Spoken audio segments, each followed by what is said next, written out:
We're good.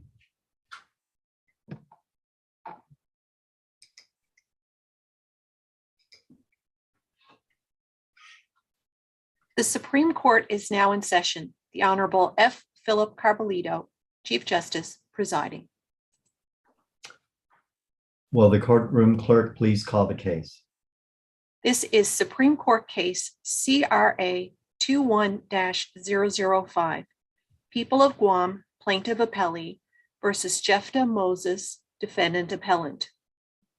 Appearing for the Defendant Appellant is Attorney Terry E. Timblin. Appearing for the Plaintiff Appellee is Attorney Jeremiah B. Luther. The panel consists of Chief Justice F. Philip Carbolito, Associate Justice Robert J. Torres, and Associate Justice Catherine A. Merriman. Attorney Timblin reserves 5 minutes. Thank you, Ms. Ula. At this time, Attorney Timblin, you are recognized. Please proceed. Thank you, Your Honor. Chief Justice Carbolito, may it please the court. There are basically two issues presented in this appeal. The first concerns how easy it should be to elevate a third-degree criminal sexual conduct charge into a first-degree criminal sexual conduct charge. And second, was there prosecutorial misconduct? As to the first, the legislature has created a classification of sexual misconduct offenses and set out different levels of punishment. And it's incumbent upon this court and the Superior Court to ensure that a reasonably clear line be drawn between first-degree criminal sexual conduct and third-degree criminal sexual conduct. Otherwise, the Attorney General's office will be given unbridled discretion to arbitrarily pick and choose as it sees fit. The primary distinction between the two is the element of personal injury in Section 2515. Personal injury is defined by Section 2510A7 as bodily injury, disfigurement, mental anguish, chronic pain, pregnancy, disease, or loss or impairment of a sexual or productive organ.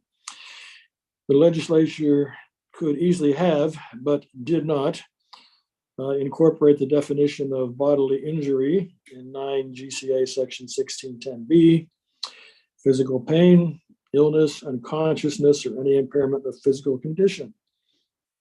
This implies that bodily injury, as defined by Section 2515, means something more serious than bodily injury defined by Section 1610B. I don't necessarily follow that logic. I mean, you rely on the principle of agistem generis, but doesn't that come into play only when the generic words follow the more specific? And so here you have the specific words following the general term, bodily injury. So that doctrine doesn't seem to apply in my view.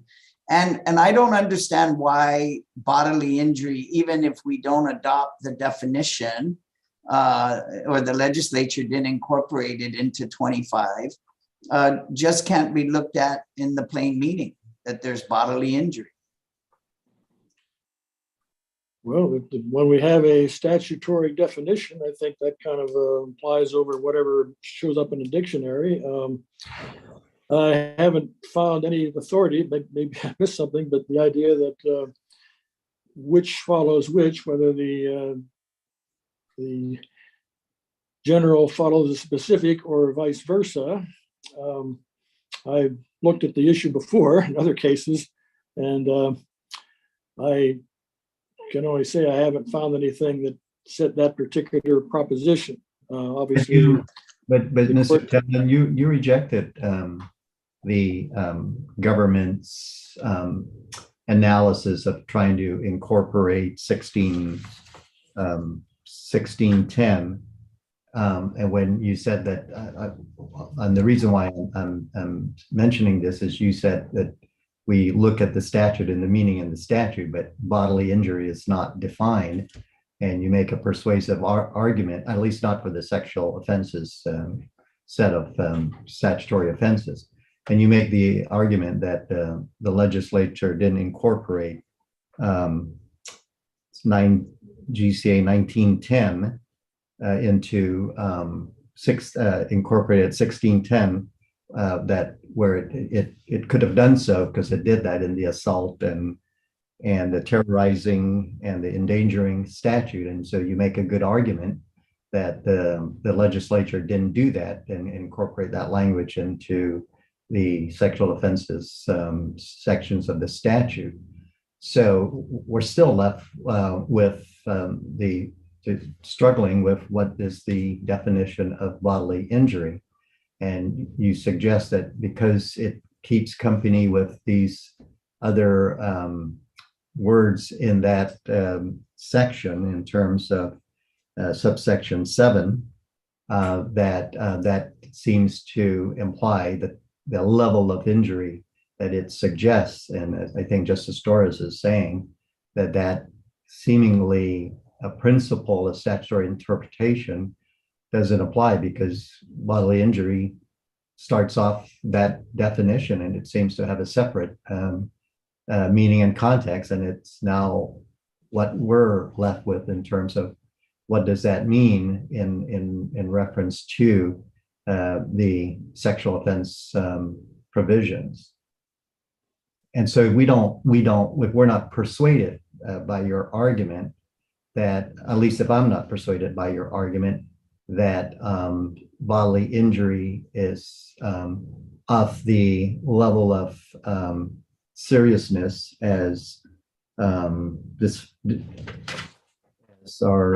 disfigurement and chronic pain and those the extreme level that the statute seems to graduate towards. Why can't we just define bodily injury and look at other case law that would help us in just defining that word without necessarily the other references in that definition? Well, my point is that when you're dealing with definitions, if the statute lays out a specific definition as opposed to going to a dictionary or but see, that was my response, and that's the reason why I made these statements, is that bodily injury is not defined in the sexual offense provisions, and it is not the section that defines bodily injury definition is not incorporated and is not made applicable to 2515 first degree sexual misconduct. And so I can't follow your argument that if the statute spells it out, then we should follow the statute, because the statute does not spell it out. But obviously other statutes do. And again, the point is that when they choose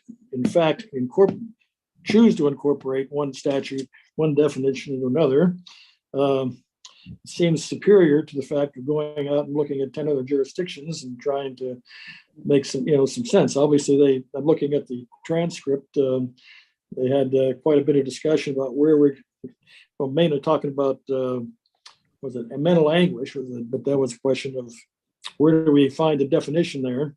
But isn't your argument, Mr. Timblin, that bodily injury was not incorporated into Chapter 25, and therefore, we don't rely, as Justice Carmelito pointed out, on the legislative's definition of bodily injury, which is found in 1610. So we seem to be accepting your argument on that point. And so, but are you now stating that bodily injury is incorporated, the definition, into the sexual conduct statute?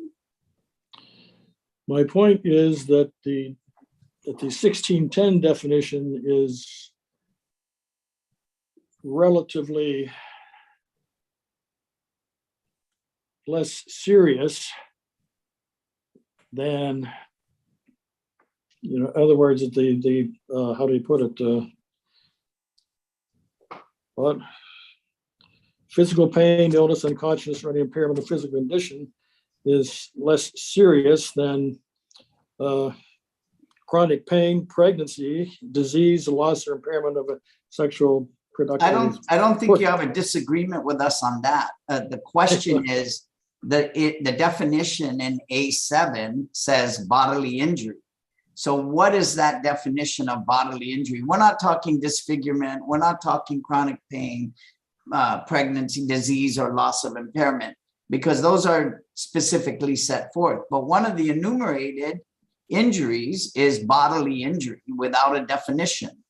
So you're suggesting that the term bodily injury only includes these enumerated provisions in A7, chronic pain, disease, loss of impairment of a sexual or reproductive organ, disfigurement. That, I mean, but then you're basically saying read out bodily injury from the statute?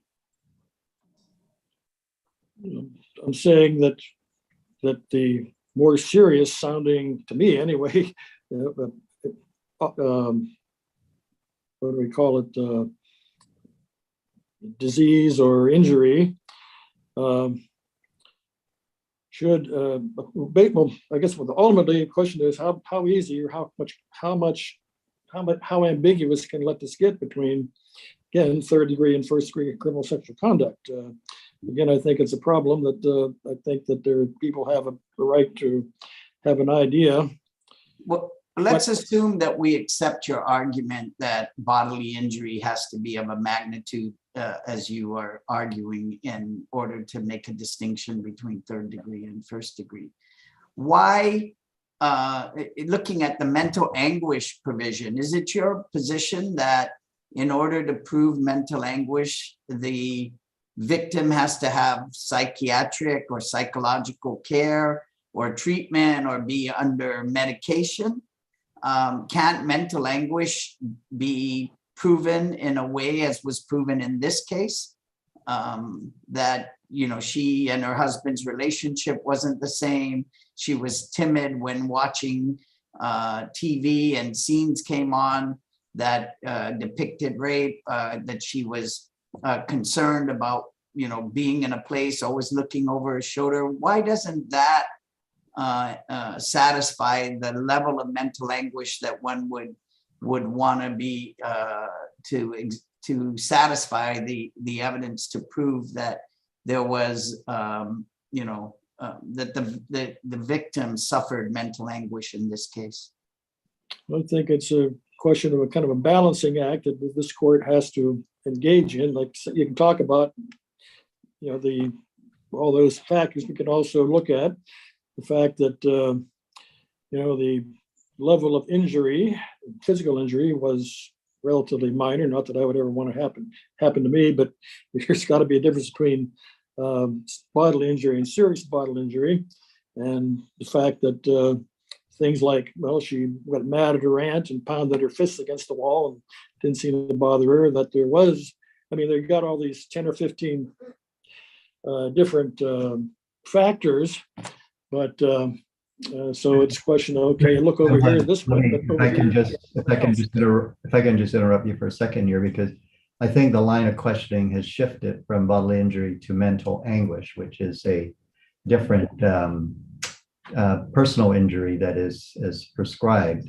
And in reference to what Justice Torres was pointing out, it was enumerating, describing some of the facts that the argument would be that she also suffers from mental anguish. Now, the jury instruction that was given cited to the People versus Petrella, the Michigan 1985 case, because as I think both counsels point out, I mean, mental anguish is not defined in our sexual statutory section provisions. And so and that was the same in Michigan. And as we pointed out in the past, that our sexual offense statutes is similar and is derived from, I don't know if it's necessarily derived, but it's shares the same language as the state of Michigan. And there, the court in People versus Petrella provides a roadmap and some guidance in reference to interpreting what that statutory reference is in terms of mental anguish. why shouldn't this court follow Michigan because of the history that I've just briefly pointed out, and apply the standards that are set out in terms of trying to define mental anguish as the type in describing the type of personal injury that comes within the mental anguish argument. Why wouldn't the People versus Petrella case be persuasive? And that's something that we should think about in reference to our approach in defining mental anguish as a form of bodily injury.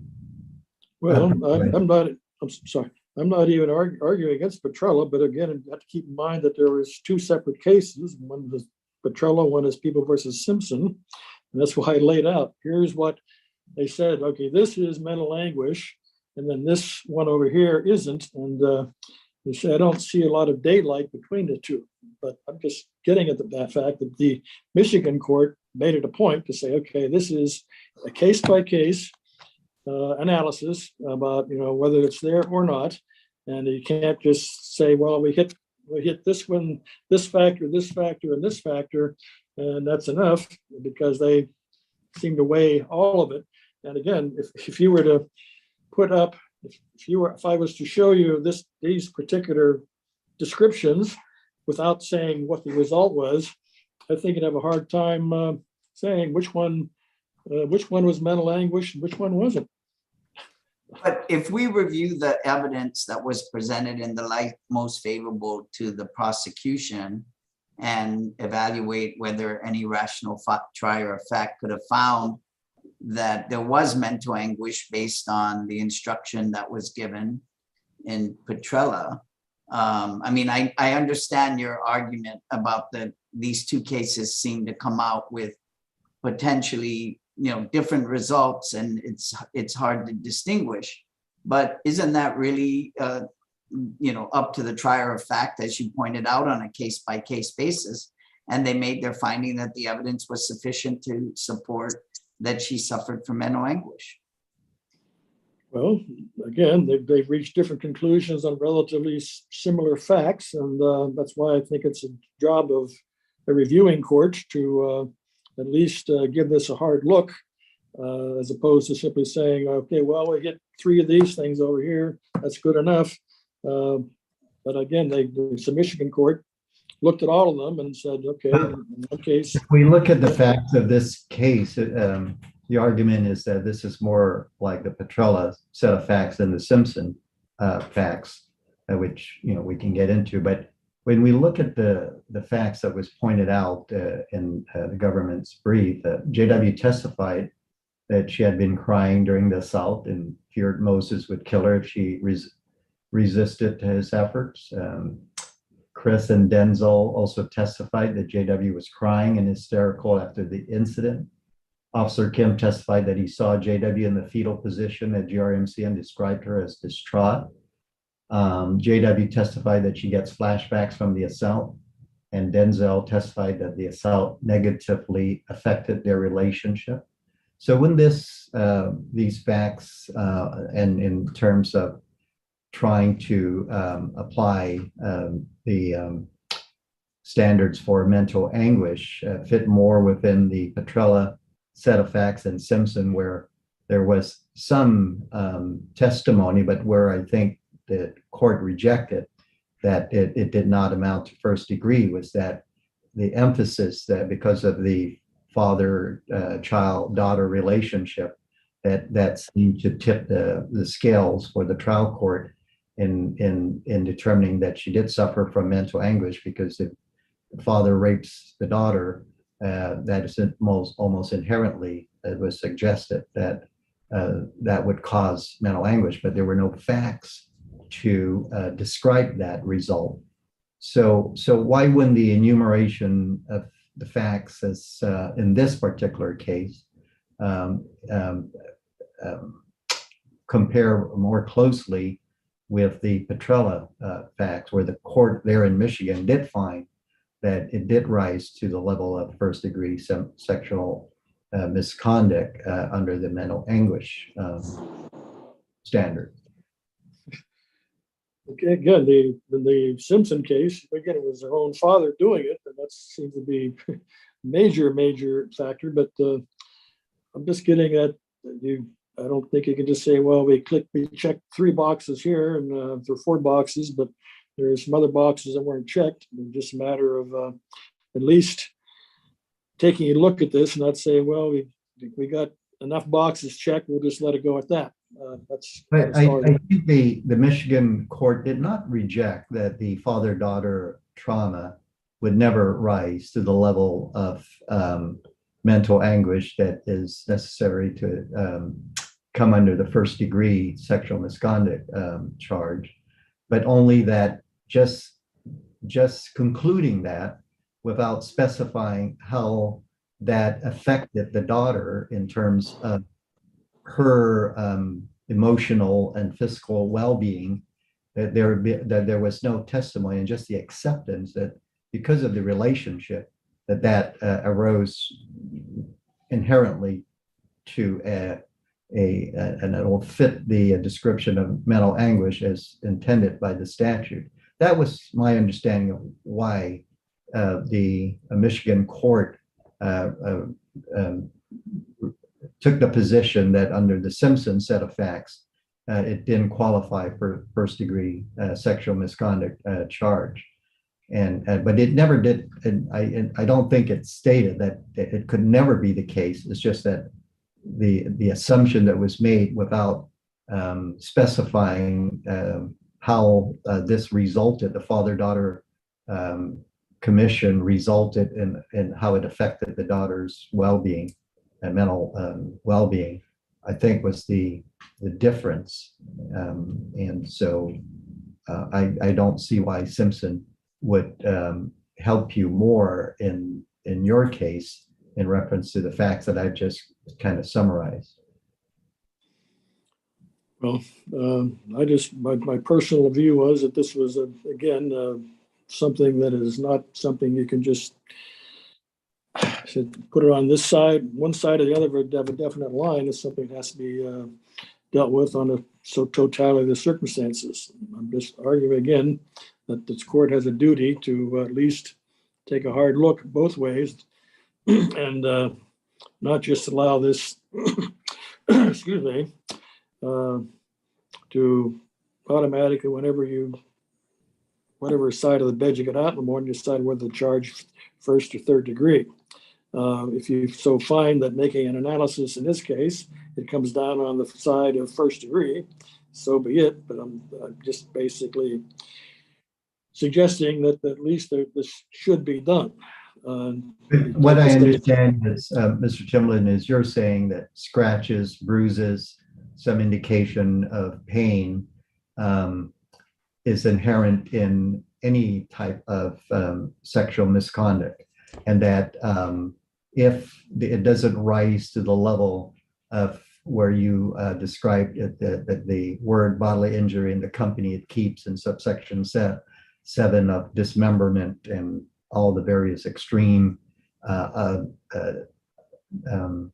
results that are described in A7, that there would be no distinction between first degree and third degree sexual misconduct. But I think from when we can't just, of course, we can't rely on the statute to help us answer that question.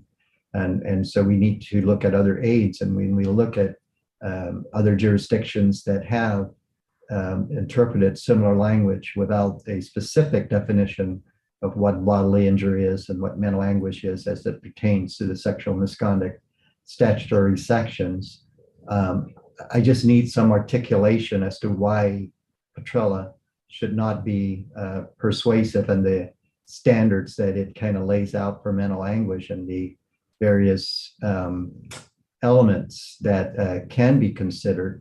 And in this case, if we were to follow that, then there would be at least some principle that we're able to apply that draws a distinction between the type of injuries for first degree and third degree.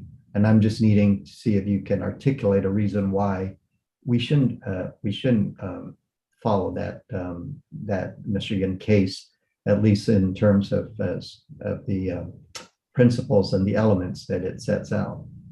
Because it was in a similar circumstance that we find ourselves in this case, and that you have very capably pointed out.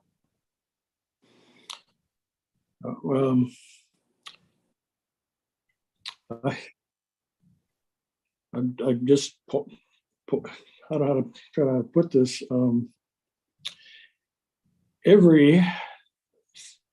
The legislature decided that there's this for forcing somebody else against their will to have sex is one level.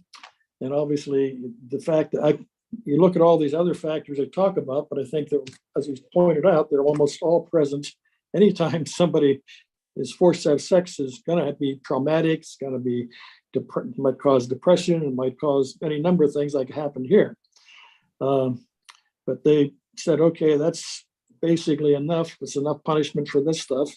And I think they really say we got to go past that. Again, I certainly sympathize with JW, and I certainly think that certainly all that stuff, all the factors of mental anguish, just about all of them apply in third degree. And I'm just suggesting that there should be something more and something that is distinguishable, and at least that a defendant is entitled to a case-by-case analysis as to whether this really jumps from the I guess we call it standard, very traumatic event of a third degree criminal sexual conduct to jumping up to first degree.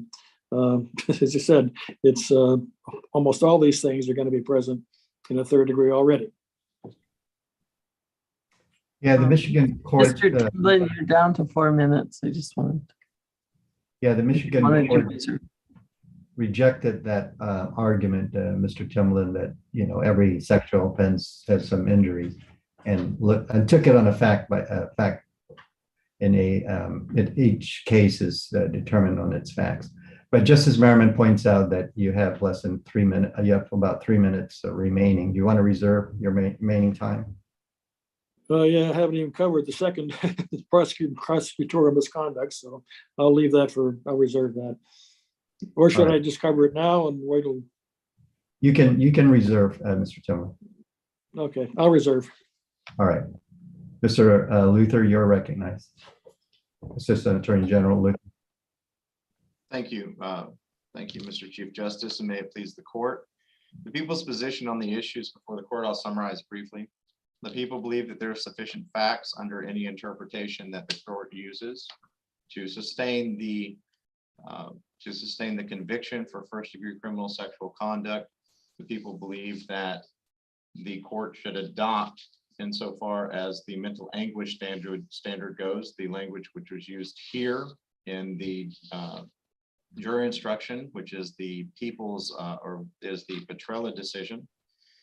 The people believe that the prosecutor in this case did not engage in impermissible conduct or make impermissible statements when she correctly met the statements by the defendant, by a defense attorney during closing arguments, speaking about the nature of defense counsel's argument.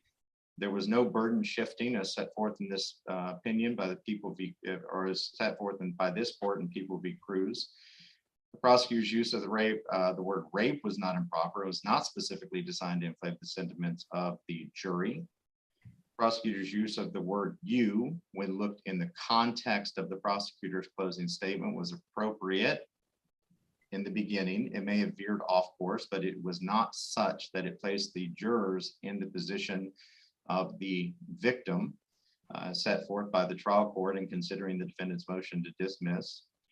And finally, the prosecutor's statements regarding race were not designed to inflame the passions of the jury and were appropriate given that they were drawn directly from the trial testimony and they were necessary to rebut an argument that defense counsel had made implicit throughout the course of the trial, which was that the defendant could not be, which was that JW could not be trusted and that she was not a credible witness because she trusted one man over another man. Going directly to the court's arguments in regards to the sufficiency of the evidence, the people, and I know I'm going to lose this argument, but I'm going to go ahead and make it because I believe in it. The people believe that the definition of bodily injury should be incorporated into the definition at 25.10, 25.10, that the closest definition actually appears in 16.10 A or B, I believe, which is the definition of bodily injury under the homicide statute. It's not specifically referenced in chapter 25. However, that chapter, as we put out in our brief, that chapter was on the books when chapter 25 was reformed. It would have been a definition that was known to the Guam legislature at the time that they revised chapter 25 with Public Law 15-060. It's a term that they would have been aware of, and when using that term of art, they would have known that that term of art was already used in the very criminal code, which they were presenting it in chapter 25. That there is not a specific reference is unfortunate. Yeah, Yes, part of the problem, Mr. Luther, is that when the legislature wished to express that intent, it did so when 9 GCA 1910 incorporated 1610. And so it was capable of doing that when it did that in reference to the assault, reckless, endangering, and the terrorizing statutory sections. Specifically spelled it out. The fact that it didn't do that for another set of code section, and here are the sexual misconduct statutory offenses.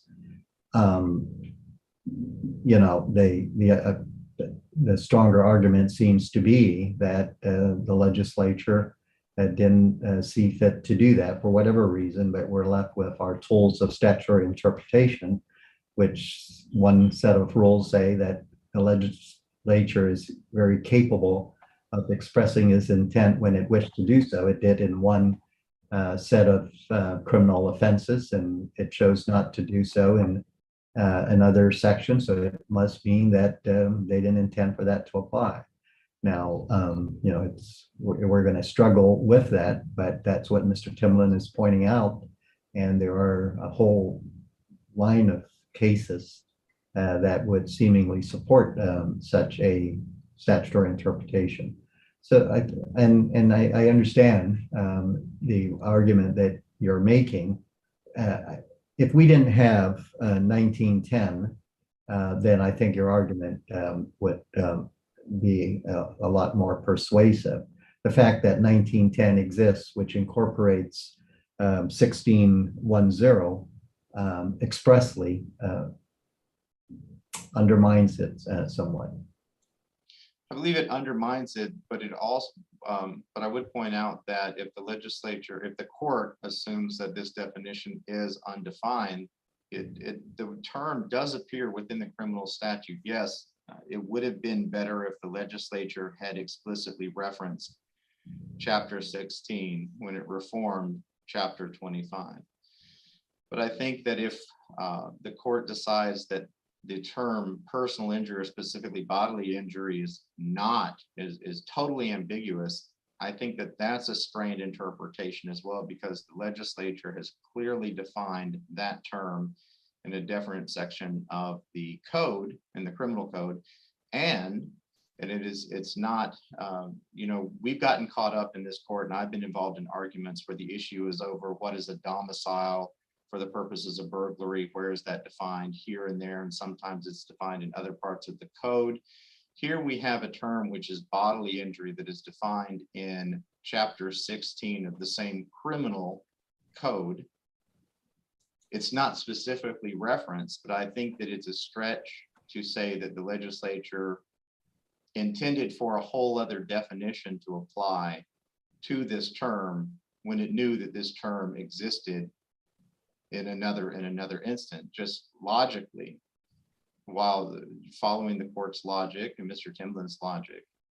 If the legislature intended for it to have a different definition than that which already existed and which the court assumes that it was aware of, it would logically follow that the Guam legislature would have created an independent definition for the term bodily injury and incorporated it into Chapter 25. Well, why should we struggle with that apparent ambiguity, as you point out, if mental anguish also constitutes personal injury, and there is a case authority that suggests how we can define mental anguish as a form of personal injury that comes within the sexual misconduct statutes, and apply the facts of the case to that form of personal injury. Your Honor, if it was, I'm sorry. That seems to be something that the facts of this case would suggest would be a little easier to apply than struggling with whether bodily injury means what you say and how we get there, as opposed to Mr. Timlin's, that it must be some type of severe physical injury rather than scratches, bruises, and a pain of 5 out of 10. I know it wasn't 5 here, but I'm just pointing that out as an example, because he's saying that every sexual encounter, misconduct encounter, will involve some type of physical pain and trauma, but that we need to be clear, and that there needs to be a distinction between third degree and first degree, and that is to him what the distinction is. I'm of two minds of this, Your Honor. For the purposes of this case, I absolutely would be fine with the court deciding that there was sufficient evidence to sustain on the mental anguish and adopt the factors set forth in the decision in Petrella. As a prosecutor, is also a trial attorney, I am not advocating that there is ambiguity here. The people's position is that there is not ambiguity here. Mr. Timlin's position that this requires some kind of bodily injury beyond what is set forth in section. I think, and here's the problem, I think, with Mr. Timlin's argument. Mr. Timlin's argument is that bodily injury and mental anguish in both accounts requires something more than what is incidental to the event. And I think that we're trying to dredge up the Tenorio decision here and impart the force or coercion, something that's more than incidental, into a definition of bodily injury, and by proxy, serious bodily injury, which is also implicated because that's the standard that Mr. Timlin actually wants to be applied to this case, is the serious bodily injury, which is at 16.10c. But that is not referenced either in the chapter. It was in existence when the Guam legislature adopted that standard or the definition. So can you describe a hypothetical that would satisfy where the government would say this is the facts of this case is a third degree sexual misconduct and not a first degree? Can you describe a set of facts that would satisfy the third degree and not the first degree, that so Mr. Timlin can be shown that there are a set of facts that the prosecutor can distinguish third degree from first degree? I think that I can, Your Honor. I would point to the what we're just talking about, force or coercion, then plus personal injury, which is the difference between first and third degree. I could cite to an instance where an individual is intoxicated, and because of the level of intoxication, they cannot direct the prosecutor on testimony to any recollection of physical pain. As was testified to by Ms. Ann Parra-Rios, vaginal trauma, which could be an indicator of personal injury, is present in about 15% of the cases that she's seen, and that's based upon her research literature as well. So in many instances where we have a forcible rape, the victim's perception of pain and the victim's perception of injury is paramount, because the human body frequently just does not exhibit the types of, I guess, the types of visible physical injury that as a prosecutor, I would like to be able to present as a jury, but as a victim, I would never want to suffer myself. And so that type of perception of physical pain, which is what we have here, JW said it was a 10 out of 10 when she was slammed onto the ground. I think that where somebody doesn't slam somebody onto the ground and uses force or coercion to penetrate an adult victim, that would be an example of the type of third-degree criminal sexual conduct. Maybe they're already laying on the ground, maybe they're on a bed, maybe the penetration occurs in an instant, in a fleeting instant, where force is coercion is held down, the defendant holds the victim down, commits the penetration, then abandons the sexual assault before any type of real pain or bodily injury can occur. I think there are multiple different instances where that could occur, Your Honor. But I think that for the purpose of the decision on this case, the Petrella factors line up amazingly well with what we have here in the cases and the facts that were presented to the jury. And the Michigan Supreme Court, the same court that we based our Tenorio decision on, that is the court that looked at mental anguish. So this is not a court that is given over to deciding criminal sexual conduct cases or the proof factors willy-nilly to a jury. If Your Honor would mind, I'd like to move on. I have about 16 minutes. I'd like to move to the, if I could, the only thing I would say about the escudem genre, and I know that I just butchered that term, the people have made it clear that we don't believe that that is that's applicable here in our brief, because the general precedes the specific. I believe the court brought that up. But I'd like to move on to the prosecutor's comments and the burden shifting. One of the things before you get into the substance of the alleged prosecutorial comments, let me ask you about the standard of review. I know that you seem to agree with the defense that the prosecutorial comments objected to by defense counsel are subject to a harmless error standard, and I don't think there's any disagreement without that. My question, though, is when there wasn't an objection that was made at the time the comment was done in closing argument, are we looking at it from a harmless error or from a plain error standard of review? I know that there was a motion for a new trial that was filed where there was an objection, but it wasn't a contemporaneous objection during closing argument. Is there a distinction, or should there be a distinction?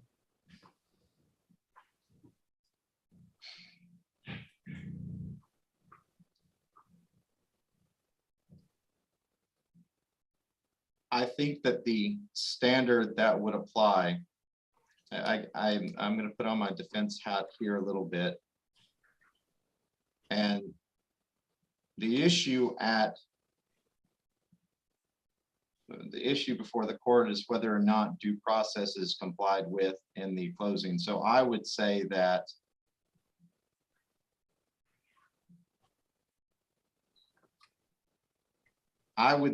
the error, well, because of the procedure, I would say that the error would be harmless, Your Honor, proceeding forward. And that's based on the fact that he filed this motion for a new trial, and that would be equivalent to an objection about the prosecutor's comments. Okay. Yes, I just wanted before that has happened during the period of time while the defendant still has the opportunity to file for a new trial. My personal, as a prosecutor, I would love to tell you plain error, but I think harmless error is the better standard there. You know, you've just relaxed the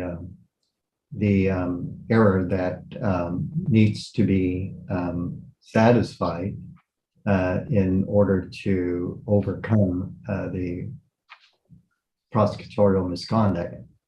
Well, even if the court adopts that, I don't believe that we have an issue of prosecutorial misconduct. I don't believe that even under, and I would have to go back and look at, I apologize to the court. Justice Torres's question is a very good one. I don't believe under either standard, the court should overturn or the prosecutor committed error. I understand, but the Yes. question was which standard of review governs, and if there was no objection contemporaneously made when the prosecutor allegedly made these errors or made these statements, and as opposed to filing, the defense filing a motion for a new trial. We know that that's an abuse of discretion. I don't think there's an issue there. But in reference to prosecutorial misconduct, if at the time the statements were made at closing and there was no objection, is that a plain error or a harmless error standard of review for our purposes of looking at the alleged errors? My apologies. I'm reviewing my brief, and I believe that I misunderstood the question. We cited to the plain error review under People v. Moses, and I believe that that applies here. My apologies, Justice Torres. I got confused by the question. Actually, when I thought when I looked at the appellee's brief, and if you look at the standard of review that was set forth, I thought that you had, if you look on page, page 2, I'm sorry, where is it?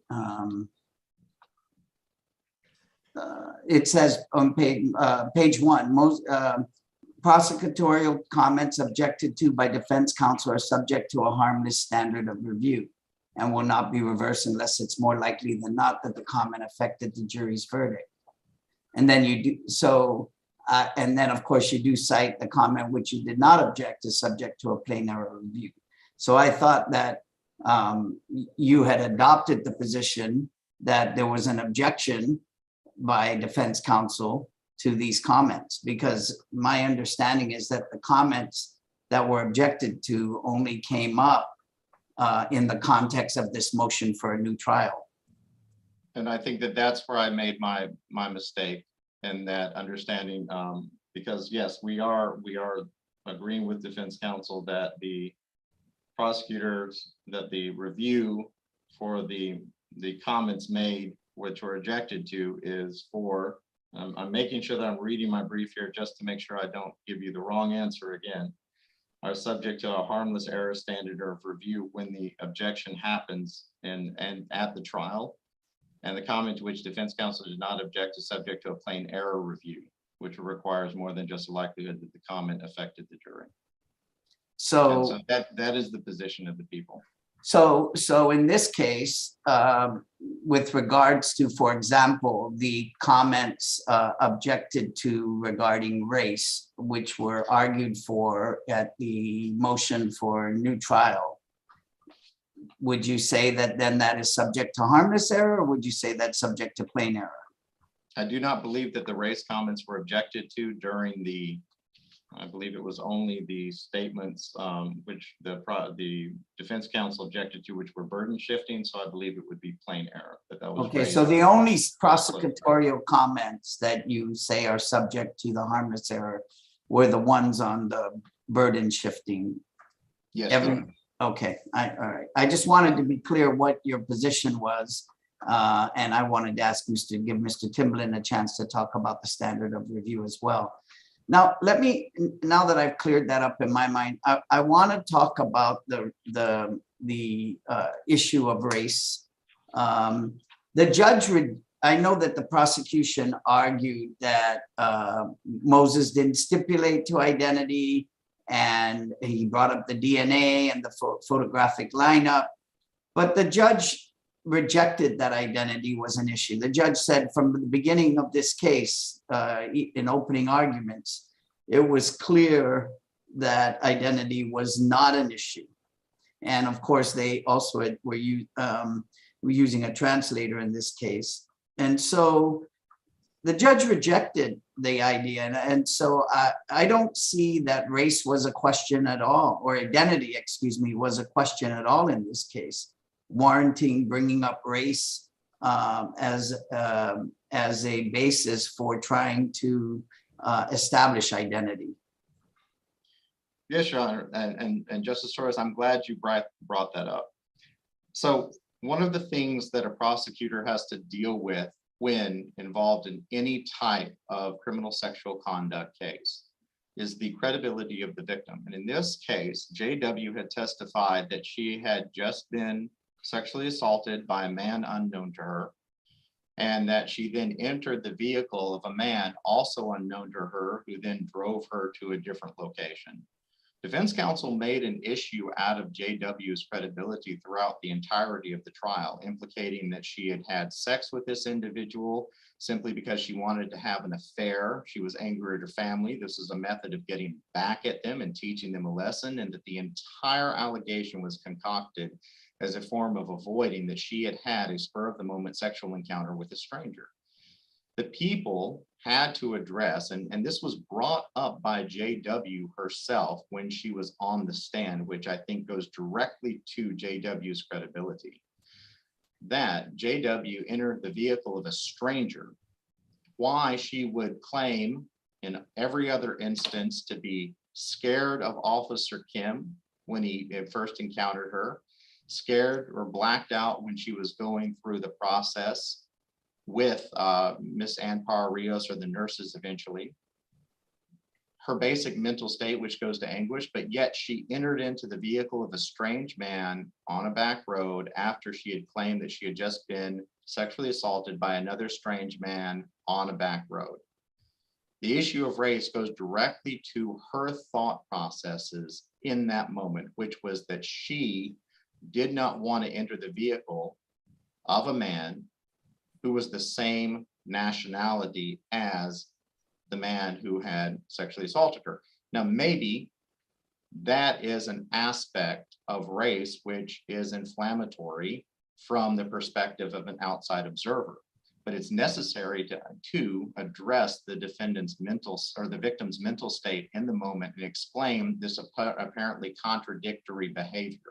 The prosecutor highlighted that because, again, throughout the entire course of the trial, defense counsel's strategy was to portray that the sex happened, but that the victim wanted the sex, and that the victim is lying on the stand when she's telling you. And this is an issue which I believe that we highlighted to in our brief of victim blaming.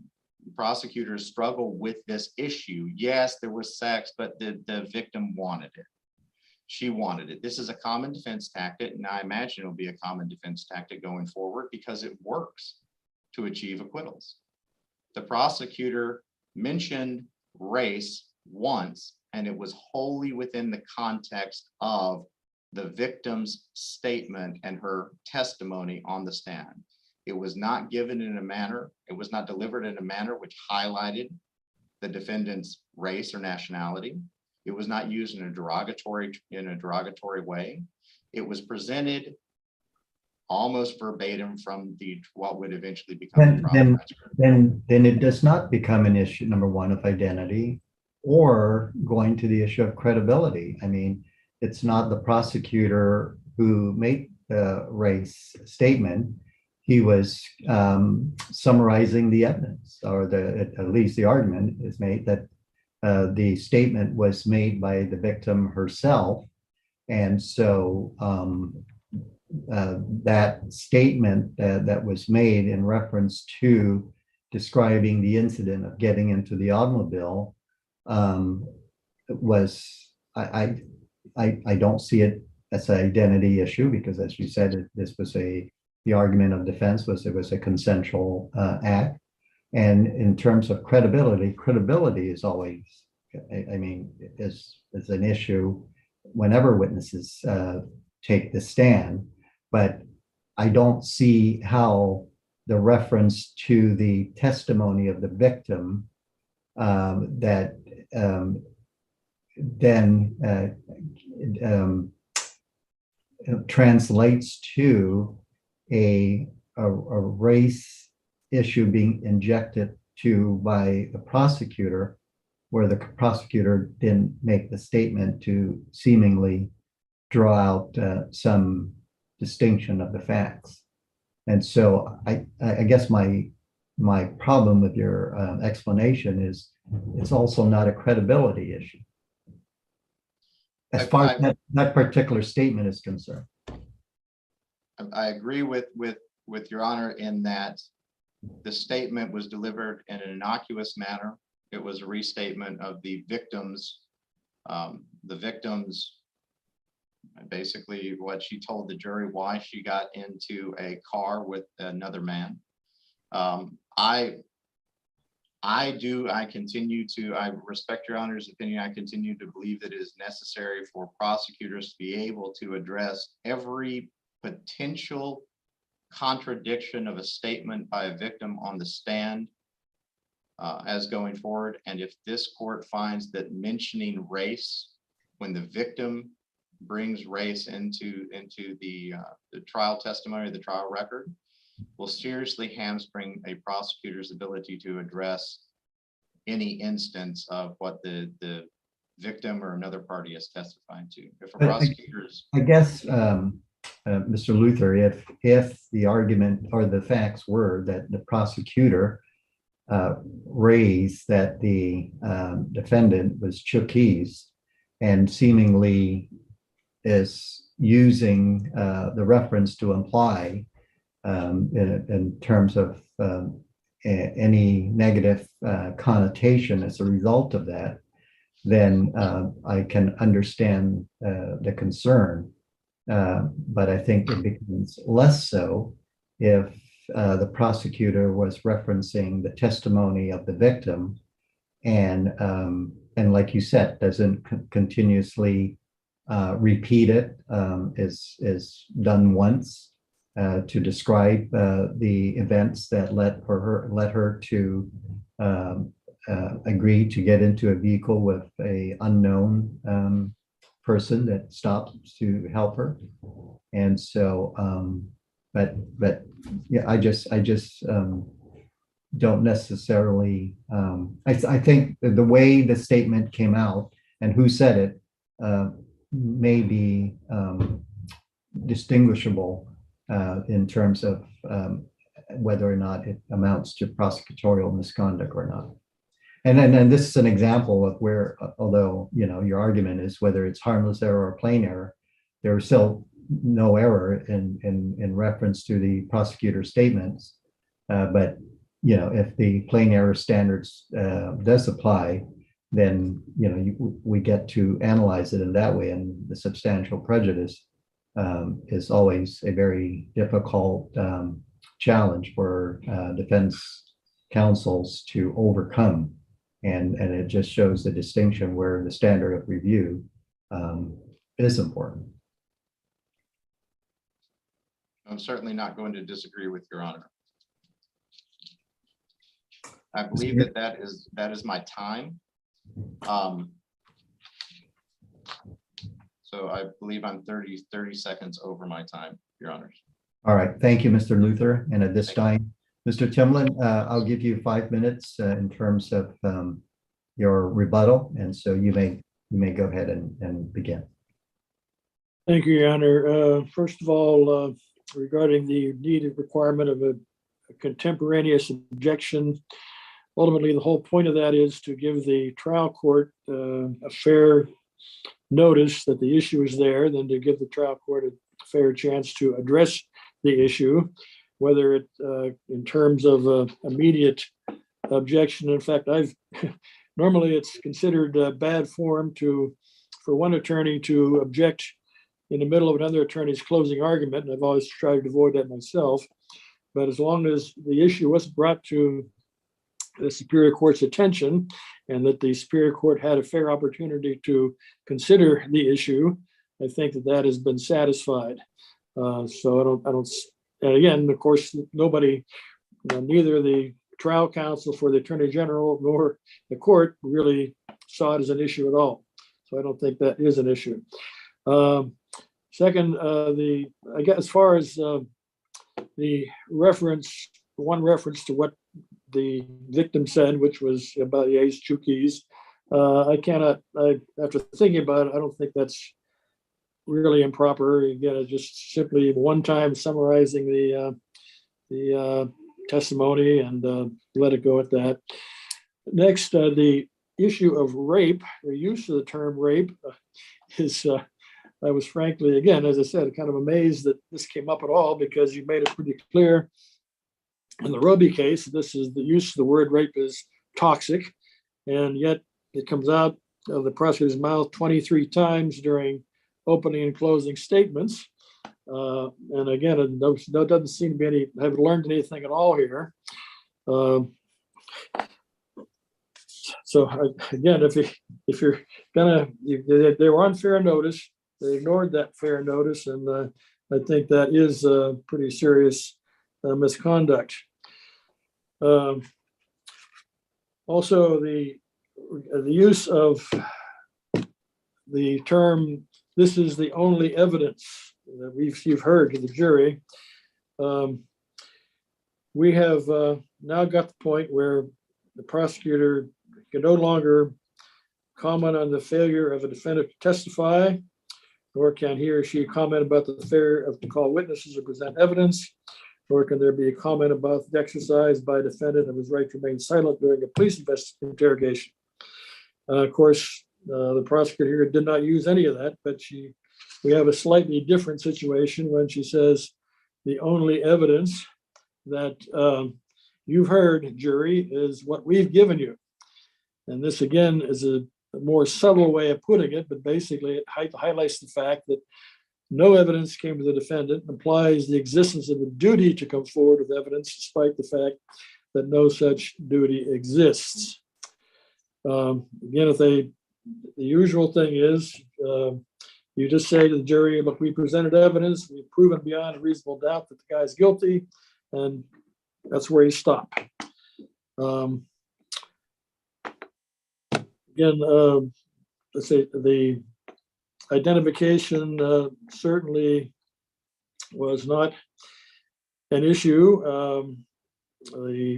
There was some, Mr. Luther did say, well, he sort of cross-examined the DNA expert, Mr. McCollum, about it. But again, all he ultimately said was, okay, so we have his semen, but we don't know the circumstances about how his semen got there.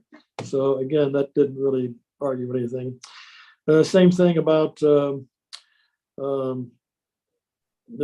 Officer Arturi's testimony, which was basically to point out that Mr. Moses did not allege consent when he was interrogated by the police, and had nothing to do with the identity. When the defense counsel questioned Officer Arturi about the accuracy of his translation, it was simply to arguing about whether or not he actually failed to bring up consent when he was questioned. So again, ultimately, this is there's no one factor that applies everywhere or that resolves the issue. I think it's a question of the totality of the circumstances, and under the totality of circumstances, we believe that these errors justify the grant of a new trial. And there goes my time. Thank you, Attorney Tillman. Can I just ask one question, just to clarify, Mr. Timblin? I just want to confirm you are abandoning the argument or conceding in the argument that race was involved prosecutorial misconduct, the comment made. It is my position that anybody, the prosecutor or defense, is entitled to fairly summarize a witness's testimony.